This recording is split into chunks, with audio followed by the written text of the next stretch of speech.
Pode abrir a sua Bíblia no Evangelho de Romano, na carta de Paulo aos Romanos. Carta de Paulo aos Romanos. Poderia até chamar de Evangelho, porque Martinho Lutero diz que a carta aos Romanos é o Evangelho a qual segundo escreveu o apóstolo Paulo. Mas, carta aos Romanos, capítulo de número 17. Carta aos Romanos, capítulo de número 17.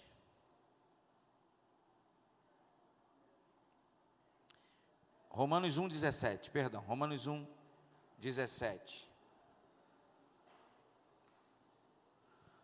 Romanos 1,17, assim está escrito: porque nele se descobre a justiça de Deus, de fé em fé, como está escrito, mas o justo viverá da fé.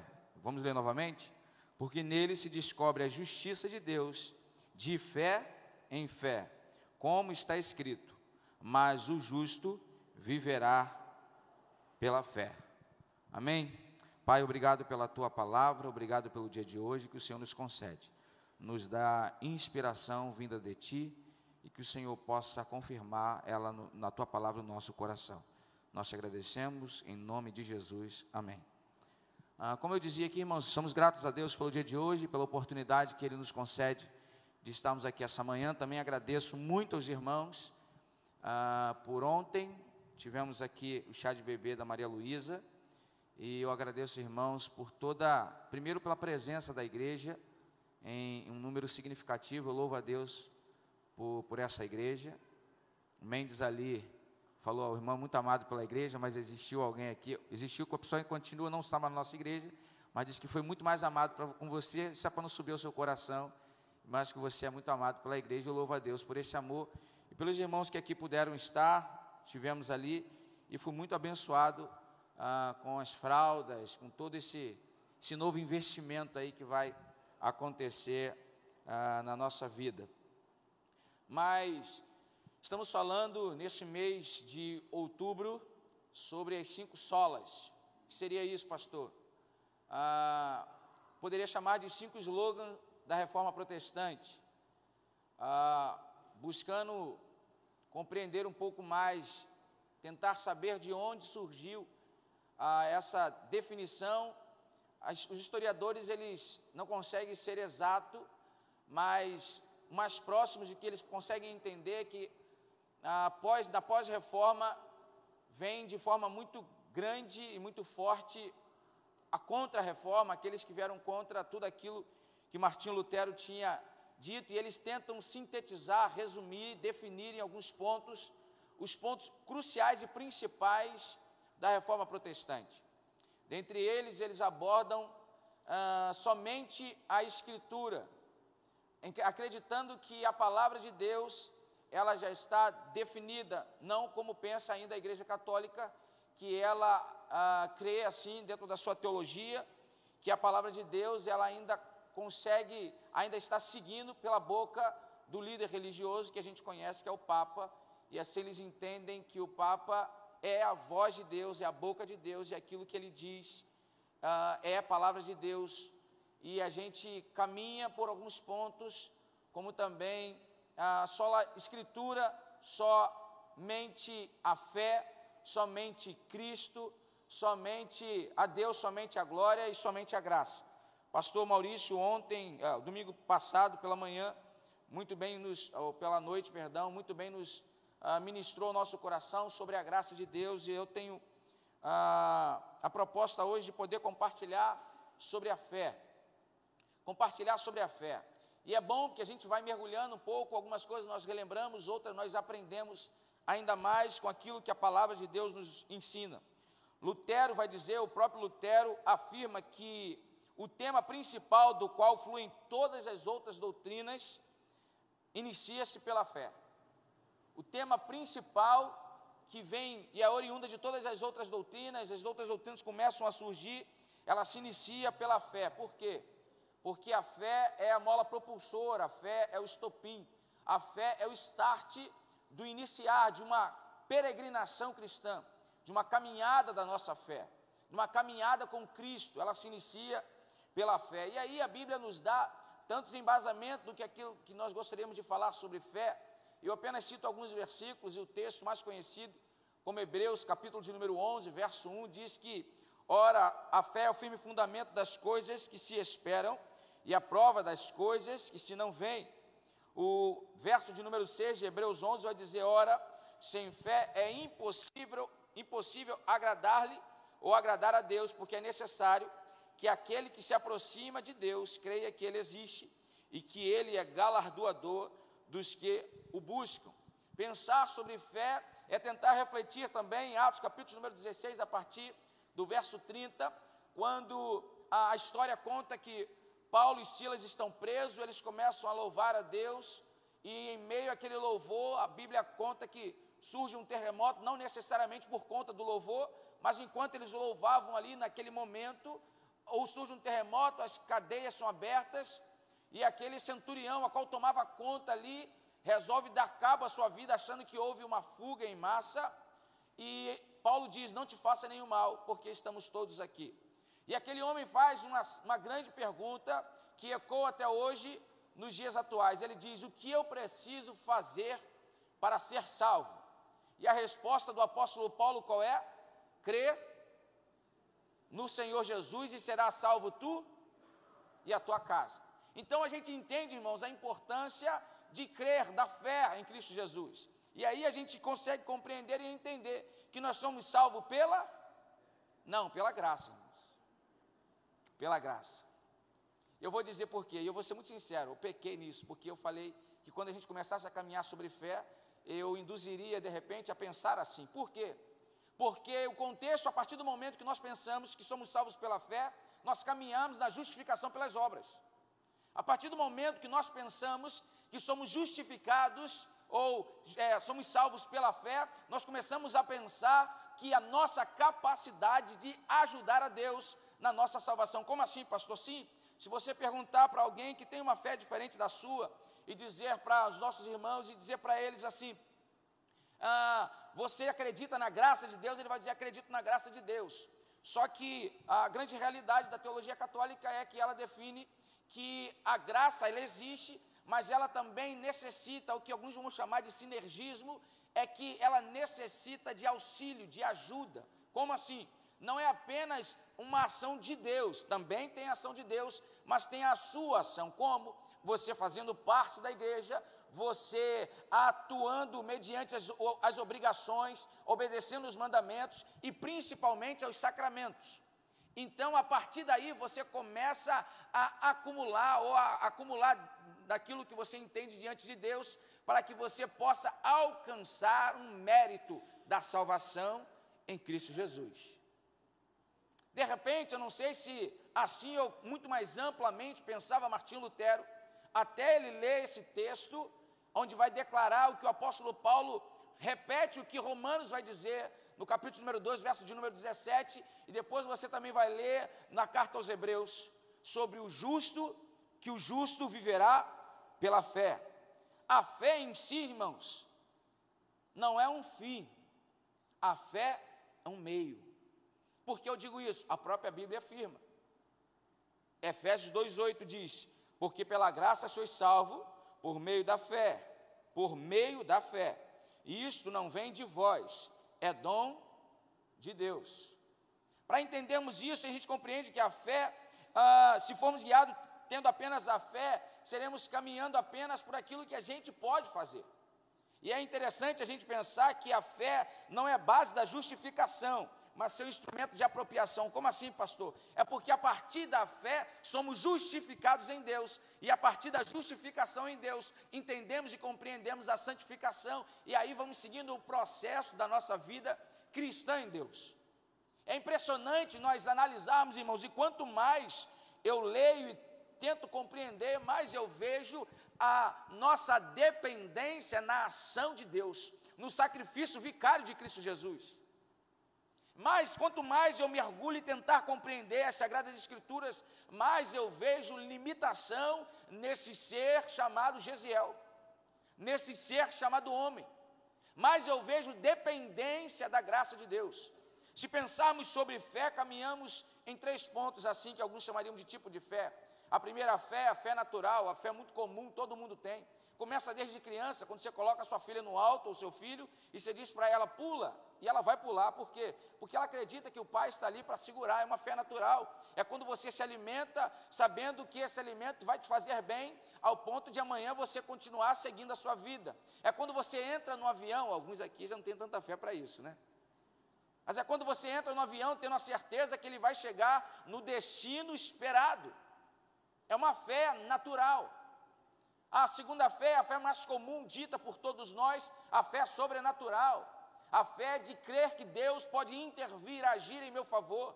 A fé sobrenatural, ela não se limita apenas na fé cristã, ela se define numa fé muito ampla. As pessoas creem em alguma coisa, ou em algo no contexto espiritual, então algo sobrenatural que possa fazer. Mas quando o apóstolo Paulo relata em Romanos capítulo número 1, verso 17, o apóstolo Paulo está falando sobre uma fé chamada salvífica.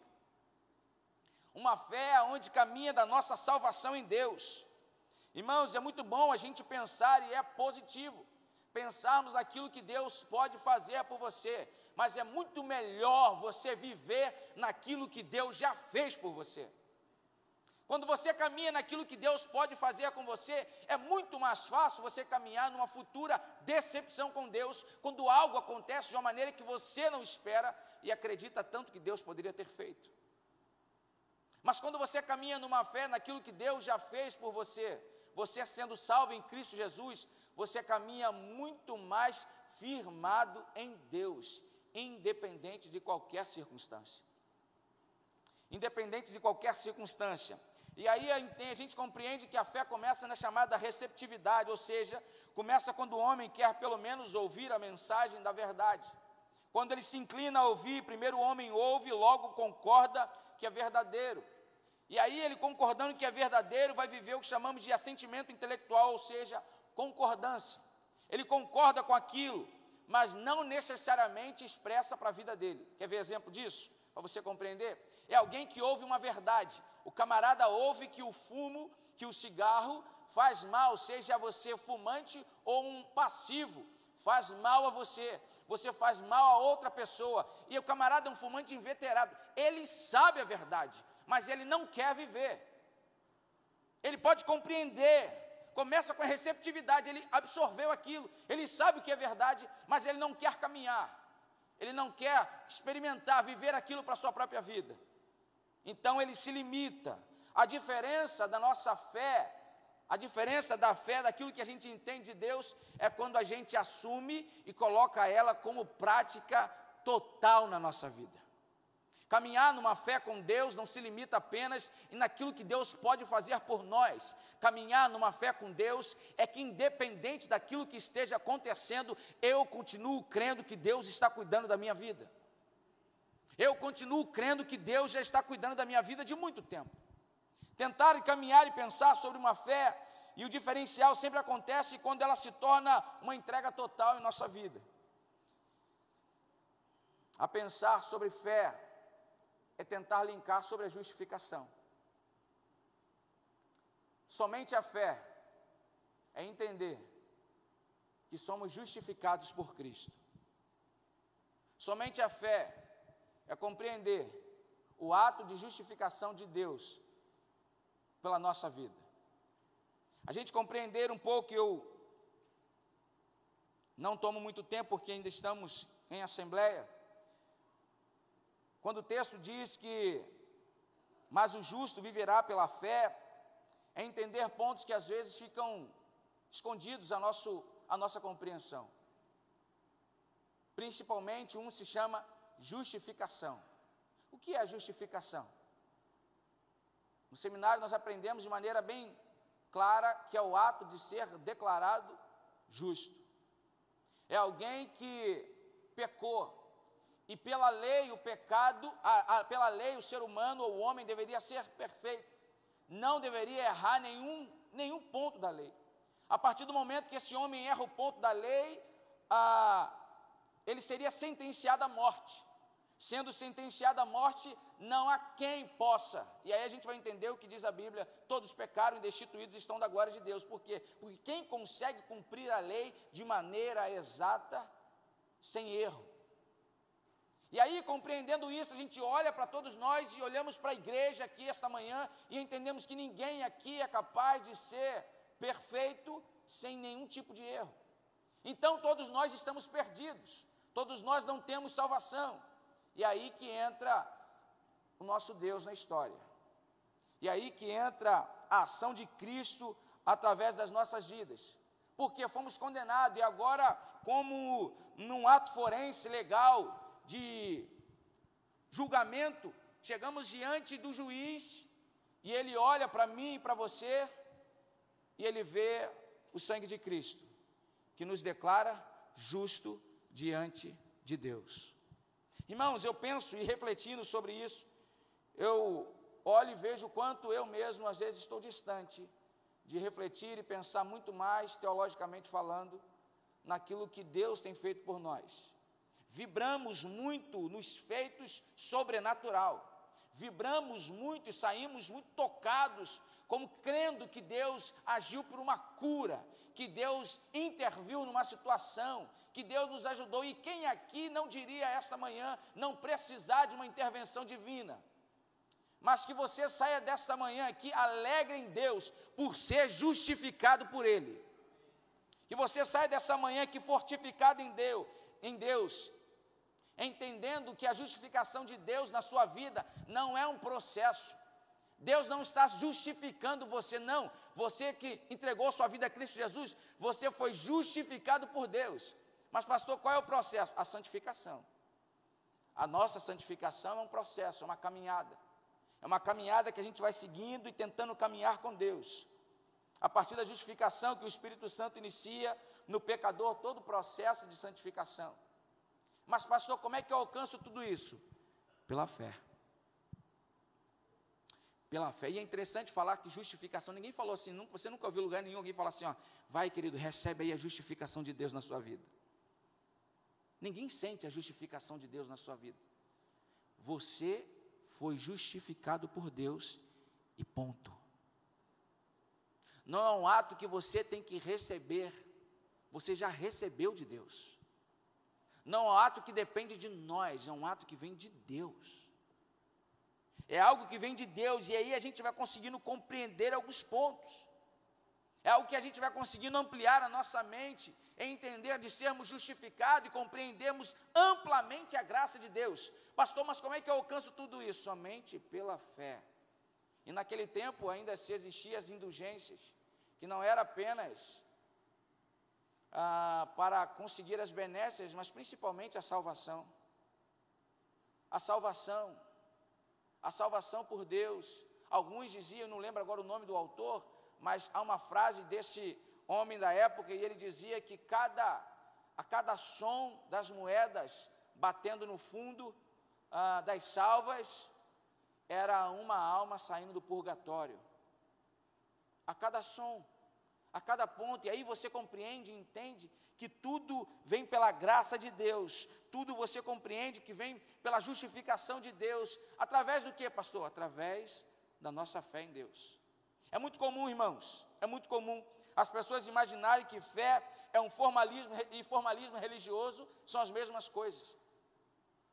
É muito comum algumas pessoas acharem que quando algumas pessoas vão à igreja e frequentam a igreja, estão nos trabalhos da igreja, muito zeloso nos seus deveres religiosos, e você às vezes olha para alguém e diz assim, nossa, aí vai uma pessoa de fé. Aí vai uma pessoa, eu gosto muito da justificação, porque a justificação independe se o camarada é muito piedoso ou pouco piedoso. A justificação define muito mais daquilo que você crê em Cristo Jesus. A justificação está muito mais na sua fé firmada em Deus. E a partir do momento que você entende, é claro que eu não quero aqui desprezar, entendo isso, irmãos. É claro que não é frequentar os cultos aos domingos, não é frequentar uma igreja que te define ser salvo em Cristo Jesus, claro que não. E entendemos, não preciso aqui eu desenhar, que você compreenda e entenda da nossa importância em vivermos em comunidade, estamos unidos ao corpo de Cristo, de estarmos aqui juntos em adoração, não individual, mas coletiva a Deus, mas não é isso que define a tua salvação em Cristo Jesus. Pastor, o que define então a minha salvação em Cristo Jesus? Viver pela fé, caminhar pela fé. Hoje estamos aqui, mas não sabemos amanhã, não sabemos o que nos permite acontecer amanhã, mas independente do que aconteça, independente de onde você esteja, lembre de uma coisa: fique firmado na fé em Cristo Jesus. Isso é principal e crucial. A minha alegria essa manhã em falar com você não é apenas dizer que Deus pode fazer algo, é dizer que Deus já fez algo por nós. É que a nossa fé não se limita ao domingo, a nossa fé não se limita ao templo, a nossa fé está dentro de nós, porque vivemos pela fé. Não temos nada que possa ser palpável, a não ser, quem sabe, você, a olhar para o nosso irmão Maranhão, a olhar para um irmão do seu lado, olhar para ele, ver a fé de Cristo Jesus na vida dele e dizer: vale a pena caminhar com Cristo, vale a pena caminhar com Cristo. Irmãos, gosto de crer e pensar que viver pela fé é viver em obediência à palavra de Deus, é ter comunhão com Deus, é zelar pela vida cristã, é ter motivos e objetivos nobres aos olhos do Senhor. Viver pela fé é obedecer à palavra de Deus. Viver pela fé é crer no que está escrito aqui. Viver pela fé é crer no que está escrito na palavra de Deus.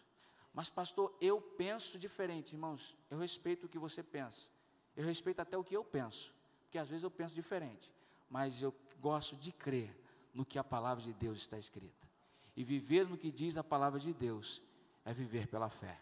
Que Deus te abençoe, em nome de Jesus.